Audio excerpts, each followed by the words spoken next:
Let's talk about hybristophilia. Hybristophilia is women's attraction to men that have the capacity for violence.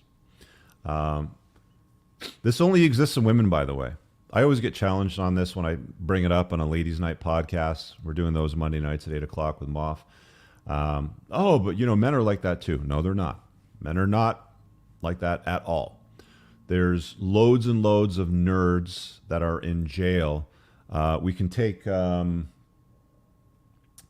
even as recent as like some of these like incel guys that will shoot up a school or rent a van and drive over people. They have no luck with the ladies out in public, but when they go and commit a violent crime like that and they end up in jail, all of a sudden now they're getting mail, they're getting letters from women, they're getting marriage proposals, they're getting women that want conjugal visits, they're getting panties in the mail, and they're shocked when they start to receive this stuff. So the notion of hybristophilia has been around for a long, long time. Women like a violent man. They prefer a man with a capacity for violence, speak softly, carry a big stick sort of thing. It's one of the benefits and byproducts that fighters come to realize eventually. And also another benefit for you going to a dojo and learning how to fight. Learning how to fight. I did boxing for 3.5 years practically. Probably some of the best cardio workouts I've ever had. I was definitely the leanest then.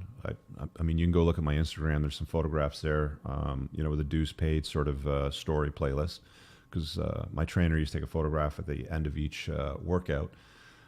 You will get lean, you will be strong, you will have competency skills, and a benefit, a byproduct of that is if you know how to fight and throw hands, that turns women on.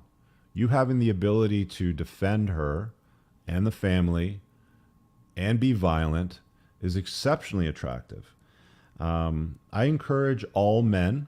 It's one of the things that I'll even talk to the guys in my community about. Like there's dudes that'll show up in good shape, and it's like, cool, but can you throw hands?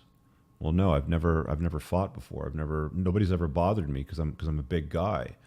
Well, that's cool being, looking that part. But if you don't know how to use it, what's the point in having it? What's the point? There's really just no point in having it. That dawned on me a few years ago, early 40s. I'm like, got all this muscle. I've been training for all this time. I can pick up heavy shit, put it down. I can press 3 plates, all this stuff. But I didn't know how to fight, like throw hands properly. I didn't have any technique. So it doesn't matter if you do, you want to roll Brazilian jiu-jitsu, you want to box, you want to kickbox. Doesn't matter what it happens to be. It's my advice to guys out there to have fight skills and to continue to train with fight skills. I haven't quit learning fighting techniques.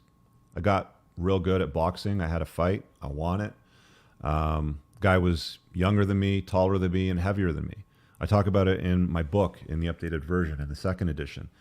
I brought people to the fight to hold me accountable to winning. I didn't want to play not to lose. I wanted to play to win with that fight. And I did.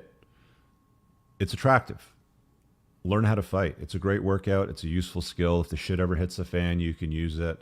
If you have kids, it sets a very strong and dominant standard. You want a woman to look up to you. A woman's not going to have a hard time looking up to a man that can fight, that can fuck somebody up, that has strength, that has power, that has courage as well. Women hate cowards, more than anything.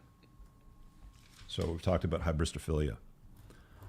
Phenomenon that's always existed, whenever you hear about these fucking psychos, these killers, these murderers, and them getting love notes in the mail from women is just phenomenal. Like convicted killers. The guy methodically does A, B, C, D, commits a crime. People die as a consequence. They get tried and go to jail. Women now send their panties to them. This is in female nature. Another thing I talked about in my book is women's search history when it comes to eroticism. And they found out that women like vampires, werewolves, surgeons, billionaires, and what was the other one? Pirates as well. These are their fantasies, not the Walmart greeter, not the corporate guy that works for the Fortune 500 company, not the chiropractor, not the accountant. These are all guys that have the capacity for violence. Again, this is why women liked 50 Shades of Grey, the best-selling book of all time in history ever.